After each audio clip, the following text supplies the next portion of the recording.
Hello, good morning everyone. तो स्वागत है आप सबका आपके अपने यूट्यूब चैनल इंग्लिश विद रजीराम में। आज हम डिस्कस करने वाले हैं कक्षा 10 के इंग्लिश के मॉडल पेपर 3 के पार्ट 2 के बारे में। तो पार्ट 2 के अंदर question number 10, change the following sentences into passive voice. यानी ये जो वाक्य दिए गए हैं इनको पैसिव वॉइस के अंदर बदलना है और ये वाक्य एक्टिव के अंदर दिया गया है। आपको हमेशा यही पूछा जाएगा, एक्टिव के अंदर दिया जाएगा, पैसिव के अंदर बदलना है, ना कि पैसिव में देकर एक्टिव में पूछेगा। ठीक है। तो पहला है आई शैल हेल्प हर, मैं उसकी सहायता करूँगा। पैसिव के अंदर चेंज करने के लिए हमें क्या करना पड़ता है, जो एक्टिव का ऑब्जेक्ट है उसे सब्जेक्ट बनाना पड़ता है। तो यहाँ पर ऑब्जेक्ट क्या है, हर।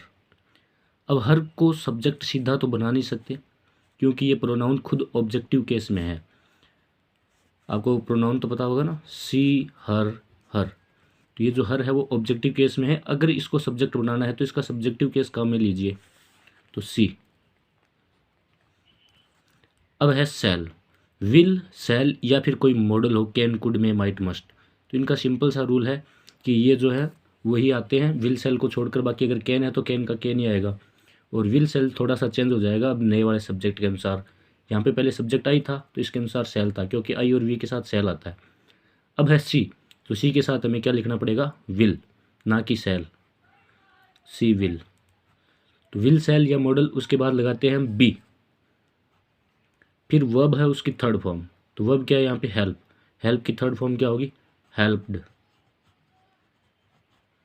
फिर बाई के साथ अपना जो सब्जेक्ट है वो, तो बाई लगाया। अब अपना सब्जेक्ट क्या है, आई। तो ये प्रोनाउन की खासियत होती है कि वो जिस केस के अंदर आते हैं, जिस जगह के लिए आते हैं वही यूज होते हैं। जैसे आई, माई, मी, यानी सब्जेक्टिव केस है तो आई आएगा सब्जेक्ट के तौर पर। पॉजेसिव केस है तो माई, मेरा, और ऑब्जेक्टिव केस है मी, तो यहाँ पर भी इसका ऑब्जेक्टिव केस यूज में होगा मी। तो अपना सेंटेंस क्या बन जाए पैसिव वॉइस का, सी विल बी हेल्प्ड बाई मी। आगे, kindly exempt him from school fees, कृपया उसे स्कूल फीस से मुक्त कर दीजिए, मतलब उसकी फीस है वो माफ़ कर दीजिए। तो जहाँ पर भी आपको प्लीज़ या काइंडली शब्द दिखे तो इसको हटा देना है और इसकी जगह यू आर रिक्वेस्टेड लगाना है, यू आर रिक्वेस्टेड। फिर कंजक्शन लगाना है, मतलब टू, और जो सेंटेंस है आगे एज इट इज़ उतार देना है, exempt him from school fees, school fees. दूसरा तरीका ये है कि अब देखो काइंडली या प्लीज़ सब शुरुआत के अंदर मिलेगा, फिर कोमा, एग्जम्प्ट सीधी वर्ब है, सब्जेक्ट नहीं है, और वर्ब के बाद, मेन वर्ब के बाद ऑब्जेक्ट है, फ्रॉम स्कूल फी ये अदर वर्ड है। तो यहाँ पर जो ऑब्जेक्ट है हिम, ऑब्जेक्टिव केस के अंदर है, इसको सब्जेक्ट बनाओ। तो ही, हिज, हिम होता है आपको पता है, तो सब्जेक्टिव केस क्या आएगा, ही। फिर प्लीज़ या काइंडली वाला वाक्य है तो इसके अंदर हमें यूज़ करना पड़ेगा मे, और इसके बाद वो जो वाक्य के अंदर आया है प्लीज़ या काइंडली शब्द है वो लगाओ। तो यहाँ पे क्या है, काइंडली। अब मॉडल है, मॉडल के बाद क्या लगाना पड़ेगा हमें, बी, और एग्जम्प्ट है, एग्जम्प्ट की third form exempted, from school fee का फ्रॉम स्कूल फी। तो दूसरा तरीका ये है, he may kindly be exempted from school fee. फिर एक नंबर का आता है क्वेश्चन फ्रेमिंग और एक नंबर का आता है क्वेश्चन टैग। तो क्वेश्चन फ्रेमिंग मतलब आपको आंसर दिया होगा और उसका बनाना है आपको क्वेश्चन। अपने पास आंसर क्या है, वी वर 3 ब्रदर्स, और आपको जो बनने वाला प्रश्न है वो हाउ से शुरू करना है, ये ध्यान रखना। अगर यहाँ पर शुरुआत में कुछ भी नहीं लिखा गया हो तो हम अपनी मर्जी से कैसे भी प्रश्न बना सकते हैं, लेकिन अगर यहाँ पर हाउ लिखा हुआ है तो हमें हाउ से ही स्टार्ट करना है। अब देखते हैं इसका हिंदी अर्थ क्या होता है, वी वर 3 ब्रदर्स, हम 3 भाई थे। कितने भाई थे, 3। तो सिंपल सी बात है, प्रश्न कैसे बनेगा कि आप कितने भाई थे। तो हाउ, हाउ तो अर्थ होता है कैसे, तो इसका मतलब हमें हाउ के आगे क्या लगाना पड़ेगा, मैनी हाउ मैनी किसके लिए यूज होता है? उन चीज़ों के लिए जिनको हम गिन सकते हैं, काउंट कर सकते हैं। और हाउ मच किन के लिए होता है? जिनको हम काउंट नहीं कर सकते। तो 3 भाई है ना, इनको तो काउंट कर सकते हैं। तो हाउ मैनी, हाउ मच, विच और हुज, इन चारों की खासियत ये होती है कि ये अपने साथ नाउन को लेते हैं। तो जैसे ही हमने हाउ मेनी लगाया, इसका आंसर क्या आएगा? कितने भाई थे? 3। इसको हटा दो और इसके आगे वाली जो नाउन है वो हाउ मेनी के आगे लिख दो। तो हाउ मेनी ब्रदर्स। फिर हाउ मेनी ब्रदर्स के अनुसार हेल्पिंग वर्ब क्या आएगी? वर है, तो वर की वर। और आई या वी किसके अंदर चेंज हो जाता है? यू के अंदर। तो यहाँ पे क्या लिख दिया हमने? यू। तो how many brothers were you, आप कितने भाई थे? तो आंसर क्या आ जाएगा? वी वर 3 ब्रदर्स, हम 3 भाई थे। फिर है second, add question tag to the statement given below. Statement दिया एवरीवन लाइक्स मनी, हर कोई पैसे को पसंद करता है, धन को पसंद करता है, सही बात है। तो ये सेंटेंस किस वाक्य का है? पहले तो ये देखिए, लाइक्स V1 हो या V1 प्लस एस या ES हो, तो ये क्या होता है? प्रेजेंट सिंपल का अफर्मेटिव सेंटेंस होता है। सब्जेक्ट क्या है? एवरीवन। अब ये अपना जो वाक्य है वो क्या? सिंपल है। सिंपल का मतलब अफर्मेटिव है, सकारात्मक है। अगर वाक्य दिया गया सकारात्मक है तो इसका क्वेश्चन टैग नकारात्मक बनेगा। नकारात्मक का अर्थ है जो हेल्पिंग वर्ब होगी उस सेंटेंस के अंदर, उसके साथ नोट को शॉर्ट फॉर्म में लिखेंगे और उसके बाद फिर जो सब्जेक्ट है उसका प्रोनाउन लिखेंगे। तो इसका एक स्पेशल रूल है, एवरीवन, समवन, समबडी, एवरीबडी, जहाँ भी आपको दिखाई दे उसके लिए हम प्रोनाउन यूज़ करेंगे दे। क्या यूज़ करेंगे? दे। और दे के लिए हेल्पिंग वर्ब प्रेजेंट सिंपल के अफर्मेटिव के अंदर क्या होनी चाहिए? अगर इसका नेगेटिव बनता है तो डू या डज में कौन सी आएगी? डू। प्लूरल के लिए प्लूरल हेल्पिंग वर्ब आएगी। और डू के साथ हमें क्या करना है? शॉर्ट फॉर्म में नोट लगाना है। तो क्या बन जाएगा अपना? डोंट दे, आगे क्वेश्चन मार्क, ये बन जाएगा क्वेश्चन टैग। अब है हमारी टेक्स्ट बुक के अंदर से एक passage, question number 12, read the passage given below and answer the questions that follow. While the class was circling the room, the monitor from the principles office brought miss mason A note. जब कक्षा के अंदर जो विद्यार्थी थे इधर उधर घूम रहे थे, तभी मॉनिटर जो है प्रिंसिपल के ऑफिस से एक नोट लेके आया मिस मैसन के लिए। तो हमें पढ़ते ही ये पता हो जाना चाहिए, पता लग जाना चाहिए कि ये कौन से चैप्टर के अंदर से है। तो ये हमारे द 100 ड्रेसेज सेकंड के अंदर से है। 100 ड्रेसेज फर्स्ट के अंदर तो क्या था? वांडा वहाँ से छोड़कर चली जाती है। और सेकंड के अंदर क्या है? वांडा के द्वारा वांडा के पिताजी के द्वारा रिस्पॉन्स दिया जाता है जब दो जो लड़कियां हैं पैगी और मेडी वो लेटर लिखती है, उसका जवाब दिया जाता है। Miss Mason read it several times and studied it thoughtfully for a while. Miss mason ने इसे कई बार पढ़ा और गहनता से इसका एक बार अध्ययन किया। फिर उन्होंने then she clapped her hands, फिर उन्होंने अपने हाथों से तालियां बजाई। Attention class, everyone back to their seat. Class सावधान, सभी अपनी अपनी सीट पर चले जाएं। When the shuffling of feet had stopped, जब वो पैरों के घसीटने की आवाज़, जो बच्चे इधर उधर घूम रहे थे, वो एकदम शांत हो गई। And the room was still and quiet, room एकदम स्थिर और शांत हो गया, कमरा। Miss Mason said, Miss Mason ने कहा, I have a letter from Wanda's father, मेरे पास वांडा के पिताजी का एक पत्र है। I want to read to you, मैं इसे आपके लिए पढ़ना चाहती हूँ। Miss Mason stood there for a moment, Miss Mason वहाँ पर कुछ पल के लिए खड़ी रही।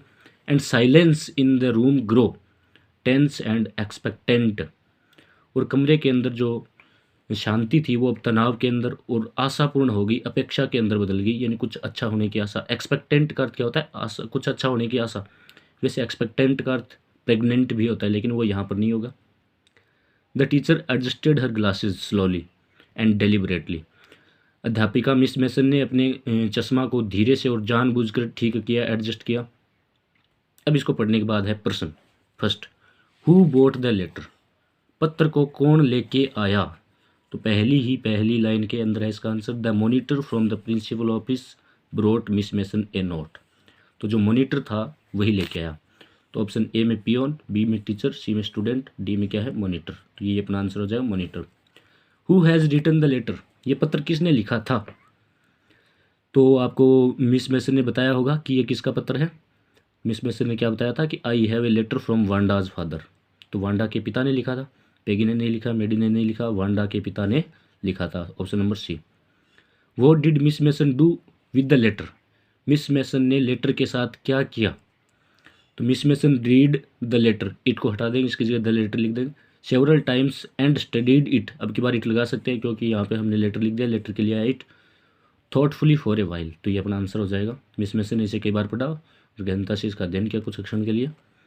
फिर चौथा, how was the atmosphere in the class, कक्षा के अंदर जो एटमोसफेयर था, वातावरण था, कैसा था। कक्षा के अंदर देखो कहाँ से पता चलेगा, सफलिंग ऑफ फीट, पैरों के घसीटने की आवाज़, इसका मतलब क्लास का जो वातावरण था वो नॉइजी था, डिस्टर्बिंग था। तो the environment of the class was disturbing and noisy and सफलिंग of sound can be heard, तो ये आंसर दे सकते हैं। फिर find out the word similar in meaning spectacles from the passage, spectacles का अर्थ क्या होता है, चश्मा, तो यहाँ पर चश्मे का क्या होगा, समान अर्थ वाला ग्लासेस, चश्मा। फिर find out the word opposite, यानी विपरीत अर्थ वाला बताना है। क्विकली, क्विकली का अर्थ क्या होता है, तेजी से, जल्दी से, तो इसका उल्टा क्या हो जाएगा, स्लोली, धीरे से। फिर अपनी बुक में से एक और पैसेज है, he came up to their window and asked, वह उनकी खिड़की के पास आया और पूछा, चाय साहब, यानी ये चाय वाला अपना चैप्टर है। तो चाय वाला कौन सा था, द टी फ्रॉम आसाम, और उसके अंदर क्या थी, दो स्टूडेंट थे, प्रांजल और राजवीर, जो दिल्ली के अंदर पढ़ते थे। छुट्टियों के अंदर वो प्रांजल के गांव आए थे। प्रांजल आसाम के अंदर रहता था जहाँ पर चाय के बागान होते हैं, और प्रांजल का पिता चाय के बागानों का मैनेजर था। और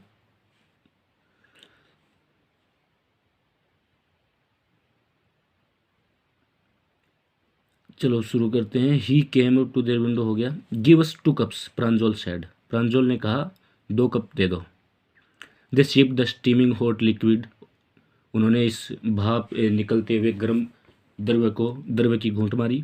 almost everyone in their compartment was drinking tea too, लगभग उनके जो डिब्बे के अंदर हर एक क्या पी रहा था, चाय पी रहा था।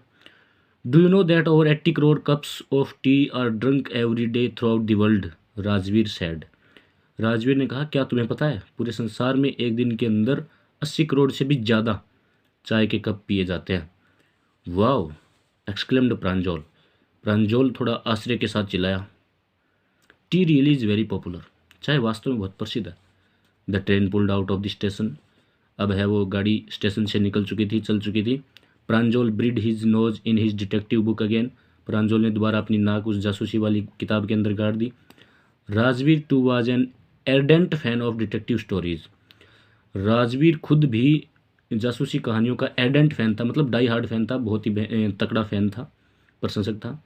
But at the moment he was keener on looking at the beautiful scenery, लेकिन इस क्षण वो इस सुंदर दृश्य को देखने के लिए ज़्यादा उत्सुक था। It was green, green everywhere, हर जगह हरा ही हरा था। Rajveer had never seen so much greenery before, Rajveer ने ऐसी हरियाली पहले कभी नहीं देखी थी। Then the soft green paddy fields gave way to the tea bushes, फिर वहाँ पर चाय की जो झाड़ियाँ थी वो आने लग गई, हरे भरे धान के खेतों की जगह। पहला, how many tea cups did Pranjal order, Pranjal ने कितने चाय के कप का आदेश दिया, तो ये सेकंड लाइन के अंदर है, give us 2 cups Pranjal said, Pranjal ने कहा 2 कप, तो अपने 2 कप कौन से ऑप्शन में, बी के अंदर है, तो बी हो जाएगा 2 कप्स। फिर what book was Pranjal reading in the train, Pranjal train के अंदर कौन सी किताब पढ़ रहा था। Pranjal buried his nose in his detective book again, तो डिटेक्टिव बुक पढ़ रहा था, इसमें रिलीजियस, इसमें आर्मी, इसमें डिटेक्टिव, तो ये हो जाएगा अपना C, a book of detective stories, जासूसी कहानियों की एक किताब। How many cups of tea does the world drink every day, हर दिन संसार कितने चाय के कप को पीता है, तो ये क्या कहा था राजवीर ने, over 80 crore cups of T, तो हमें बताना है 80 करोड़ कप से भी ज़्यादा, तो over 80 crore of cups of tea are drunk every day throughout the world. फिर what had Rajveer never seen before, Rajveer ने पहले क्या नहीं देखा था, तो राजवीर ने पहले इतनी हरियाली नहीं देखी थी। Rajveer has never seen so much green, had never seen so much greenery before, इतनी हरियाली पहले कभी नहीं देखी थी। Right the similar word of the following from the passage, cried out, cried out का अर्थ क्या होता है, चिल्लाना, इसका समान अर्थ वाला शब्द बताना है, तो एक्सक्लेम, एक्सक्लेम का अर्थ क्या होता है, चिल्लाना। फिर right the opposite word of the following from the passage, अगली, अगली का अर्थ क्या होता है, भद्दा, तो इसका अपोजिट उल्टा क्या होगा, सुंदर, और सुंदर किस में, ब्यूटीफुल। तो आज के लिए इतना ही, मिलते हैं नेक्स्ट पार्ट में, तब तक देखते रहिए और सब्सक्राइब ज़रूर कीजिए, वीडियो को पूरा देखिए। और आपके कोई सुझाव है तो कमेंट में बताइए। धन्यवाद।